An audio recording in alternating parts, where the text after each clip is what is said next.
Halo teman-teman, gimana kabarnya semua? Semoga sehat-sehat selalu ya. Selamat datang kembali di kelas Game Engineering, kali ini pada pekan ketiga.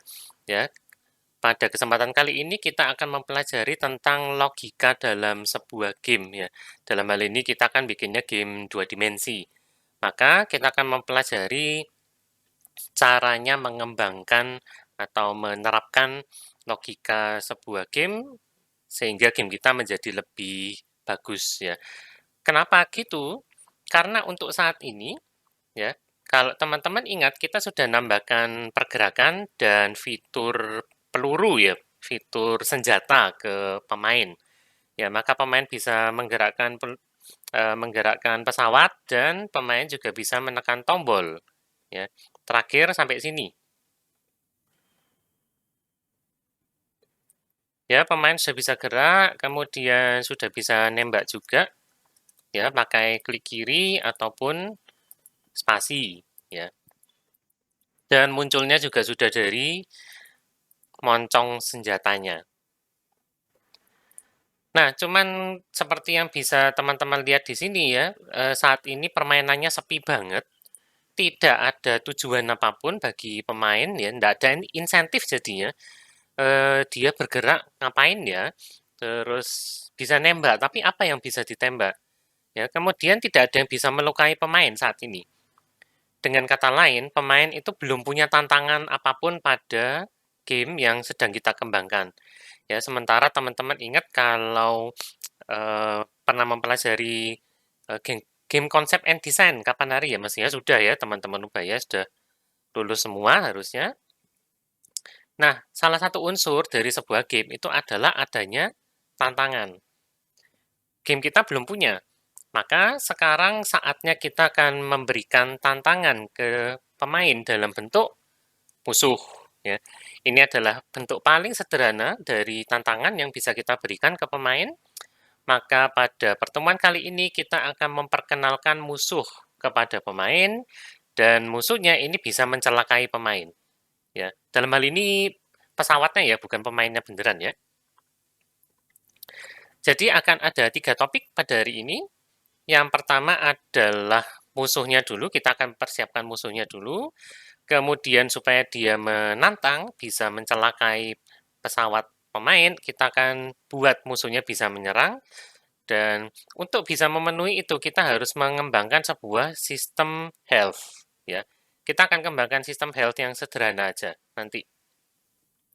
Nah, setelah hari ini selesai, ya setelah kelas ini selesai, maka game kita boleh dikatakan sudah cukup menantang. Ya, setelah teman-teman mempelajari ini, nanti bisa mulai memikirkan gamenya ini bisa diapakan lagi ya.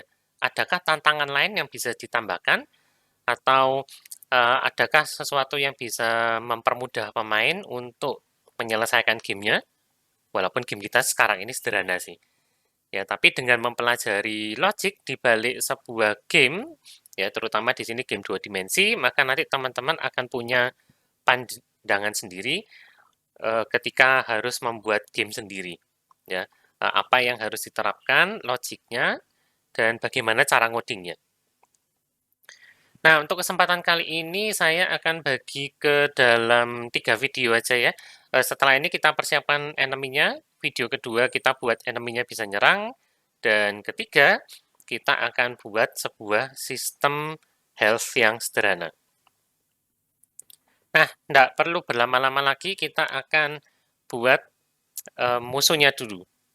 Ya, di sini kita juga mempersiapkan peluru ya, peluru untuk musuh karena pada video berikutnya nanti kita akan buat musuhnya itu bisa nembak. Oke, kita persiapkan dulu musuhnya. Musuhnya pakai aset for enemy.png. Kemarin saya sudah impor sih. Nah ini ya, sorry, ini kan pemain. Yang ini, maka kita akan siapkan sekali lagi ke, bukan render, ke foreground. Ya, sejajar dengan player, maka saya akan drag and drop si enemy-nya menjadi child-nya dari foreground. Ya, hati-hati drag and drop-nya jangan jadi child-nya player ya. Saya akan rename namanya jadi enemy, angka 4-nya nggak usah. Dan tentu saja ini terlalu besar. Ya, silakan di-resize sesuai kebutuhan. Pemain itu 0,3, 0,3. Mari kita lihat kalau ini ukurannya sama.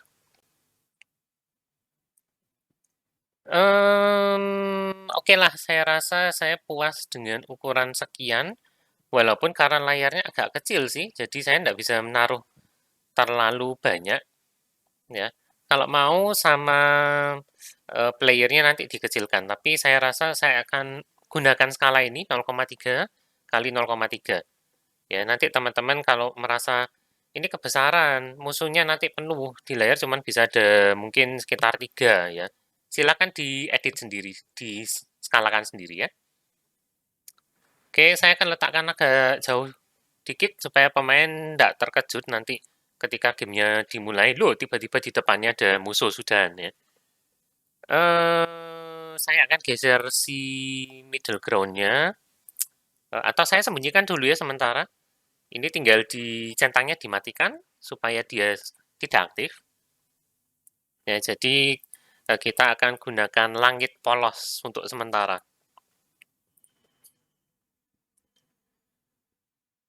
Oke, nah untuk menggerakkan musuh, ya tentunya kalau musuhnya diam aja kan aneh. Wong ini sendiri musuhnya juga bentuk pesawat ya kan, masa dia diam di tempat? Kan aneh. Nah, maka kita akan gerakkan musuhnya dari kanan ke kiri. Nah, apakah berarti kita harus bikin script sendiri untuk menggerakkan si musuhnya? Ya, boleh sih kalau mau, ya, tapi itu akan menyebabkan script kita nanti jumlahnya jadi banyak. Ya. Jawaban aslinya kalau kita tanya ke programmer Unity, kemungkinan besar mereka akan menjawab tidak. Ya, kita tidak perlu membuat script baru untuk menggerakkan musuh dari kanan ke kiri. Ya, ingat pekan lalu kita sudah membuat script namanya move untuk pelurunya pemain. Ya, nah script ini bisa kita gunakan kembali ke musuh. Ya, jadi disitulah kekuatan dari scriptnya Unity. Ya, membuat sebuah Unity script itu artinya kita mendefinisikan perilaku dari sebuah game object. Ya, sebentar, nama kelasnya itu harusnya mono behavior pakai U atau enggak ya? Bahasa Inggris biasalah ya. Ada bahasa Inggris US, ada UK, dan ternyata pakai U. Oke, jadi mono behavior ini yang betul pakai U ya. Nah, balik lagi ya, tadi membuat sebuah script Unity itu berarti kita mendefinisikan perilaku dari sebuah game object. Ya, kekuatannya di sini, karena ini perilaku, dia tidak terikat terhadap sebuah game object tertentu. Ya, artinya gimana? Banyak game object ya yang berbeda-beda itu perilakunya mungkin sama. Dalam kasus kita, ya, pelurunya pemain, pelurunya musuh, bahkan musuhnya sendiri itu perilakunya sama, yaitu bergerak. Makanya kita beri nama scriptnya move tadi. Nah, supaya script yang dibuat untuk Unity ini ya, Unity script ini kalau kita buat bisa kita gunakan ke banyak game object sekaligus. Itu sebabnya Unity mendesain bahwa semua script yang kita buat dari editornya Unity itu diturunkan dari sebuah superclass namanya mono behavior. Oh, saya lupa ganti yang bawah. Mono behavior pakai U. Ya, jadi teman-teman amati, script kita move itu tulisannya gini, public class move titik 2 mono behavior. Ya, titik 2 titik 2 mono behavior ini kan berarti kita extend atau istilahnya apa ya, inherit kelas ini diturunkan dari kelas mono behavior. Nah, di Unity itu adalah sebuah superclass ya. Mono behavior itu menyebabkan kita punya method start, kemudian ada update, kita sudah pakai fix update juga, ya kan? Itu karena sudah disiapkan sama mono behavior. Nah, kenapa namanya mono behavior? teman-teman mungkin lihat arti katanya loh, Pak, mono itu bukannya satu ya?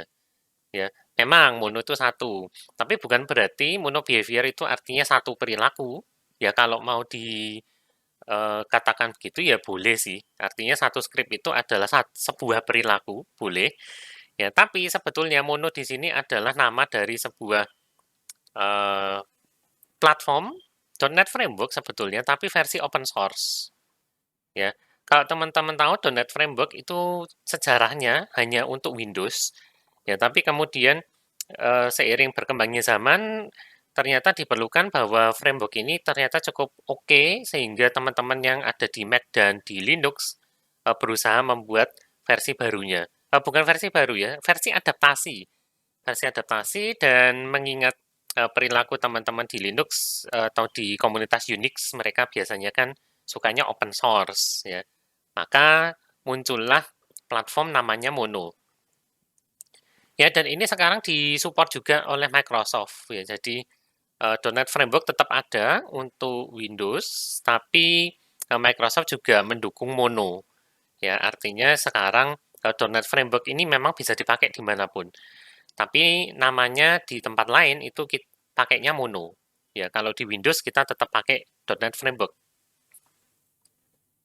Ya, jadi itulah sebabnya kenapa semua script yang kita buat dari editornya Unity itu diturunkan dari Mono Behavior.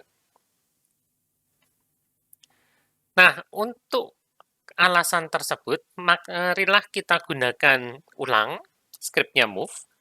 Kita tambahkan rigid body 2D dulu dan tambahkan scriptnya move. Ya, ini ada yang kurang ya, mestinya kita tambahkan collider juga. Ya, supaya kita bisa ngecek tabrakannya antara pesawatnya musuh dengan pesawat pemain. Oke, nah ini mumpung munculnya rigid box collider duluan, saya akan nambahkan ini dulu. Kemudian collidernya saya bikin gini aja. Aduh, ya. Ya ini memang harus presisi banget ya. Sini dan kalau teman-teman lihat di sini kan ada sisa ruang ya. Mungkin saya akan paskan di sini aja. Jadi kalau tabrakan di moncongnya ya sudah lah. Ya, atau kalau mau sekali lagi teman-teman juga bisa pakai jenis collider yang lain ya. Dalam hal ini misalkan pakai kapsul. Ini bentuknya kan mirip kapsul. Boleh banget. Lalu rigid body jangan lupa. Rigid body 2D saya matikan gravity scale-nya atau lebih tepatnya dinolkan. Kemudian ini optional ya, boleh dinyalakan freeze rotation-nya supaya kalau nabrak dengan tabrakan dengan pemain itu dia tidak bereaksi. Maksudnya gimana sih? Mungkin teman-teman juga penasaran ya, yang kemarin kita sempat freeze rotation juga untuk bullet. Ya, mari kita coba. Karena player itu punya rigid body, enemy sekarang punya rigid body. Saya akan sengaja tabrakkan si pemain ini dengan musuh. Ya, tabrak dari depan. Nah, musuh saya terlontar sudah. Dan teman-teman lihat di sini pesawatnya pemain ini sekarang bentuknya muter sendiri. Walaupun kita bisa menggerakkannya tetap atas bawah kiri kanan sih. Tapi dia ke rotate.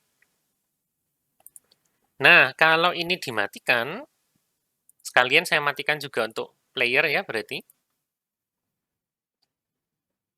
Ketika dimatikan, maka ketika mereka bertabrakan, mereka tidak akan ke rotate. Ya, seperti itu. Dan teman-teman bisa lihat juga di sini pesawat pemain saya tetap arahnya, tidak keputar. Ya, itu gunanya freeze rotation. Mungkin kemarin ada yang bertanya-tanya, ini buat apa sih dinyalakan ya? Oke, nah sekarang kita harus tambahkan atau pasang lebih tepatnya ya, pasangkan script move ke enemy. Ya, tapi kalau ini teman-teman langsung jalankan, yang terjadi adalah, loh musuhnya geraknya ke kanan.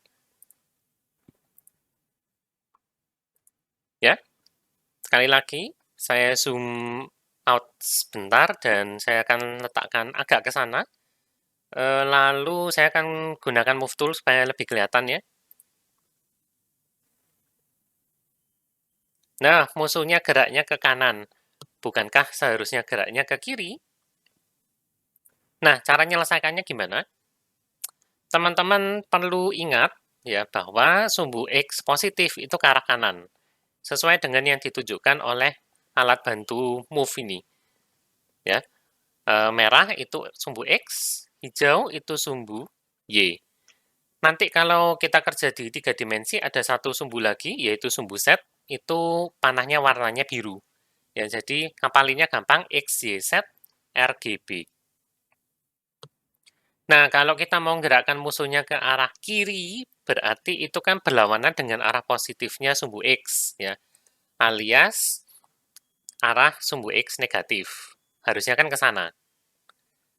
Maka di scriptnya move, teman-teman lihat di sini ada velocity, yang tadinya angkanya 10,0, silakan diganti negatif 10,0.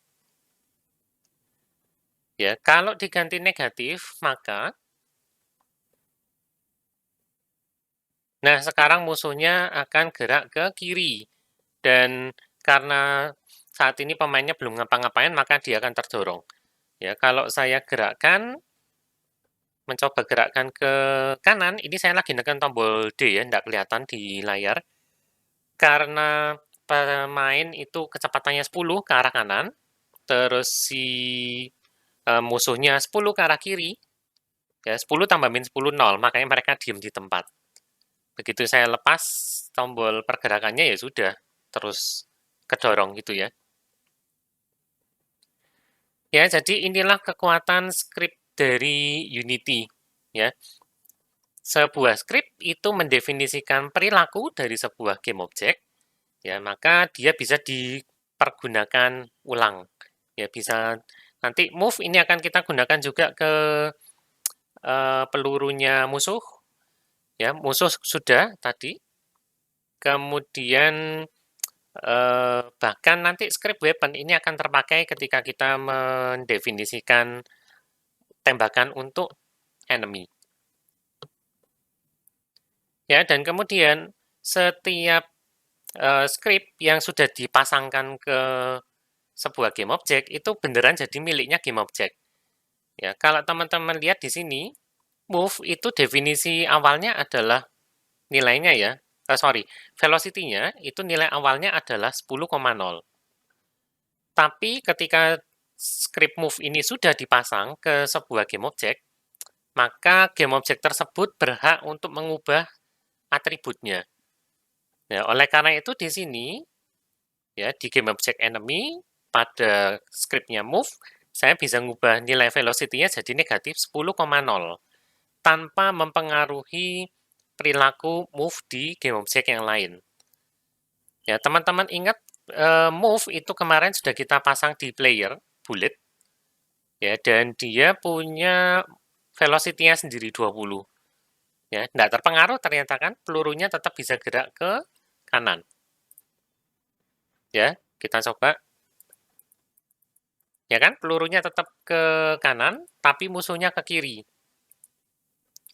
Ya, jadi tidak perlu khawatir atribut sebuah script itu benar-benar jadi hak miliknya si game object ya. Dia bisa ganti miliknya sendiri tanpa mempengaruhi nilai default dari script tersebut atau mempengaruhi game object lain yang punya script yang sama, yang punya perilaku yang sama. Ya, nilainya tergantung dari game object itu sendiri. Nah, inilah kekuatan dari scriptnya Unity. Mungkin kelihatannya nanti scriptnya akan banyak perintilan satu persatu gitu. Ya, tapi karena kita mendefinisikannya berdasarkan perilaku, maka kalau kita mau ngubah sebuah perilaku, ya misalkan move-nya mau diubah perilakunya gampang banget. Ya, kita cuma ngubah scriptnya di sini, nanti di semua game object yang punya script tersebut, itu akan berubah juga secara otomatis. Ya, ini disebut pemrograman modular ya. Jadi kita bikin modul-modul terpisah.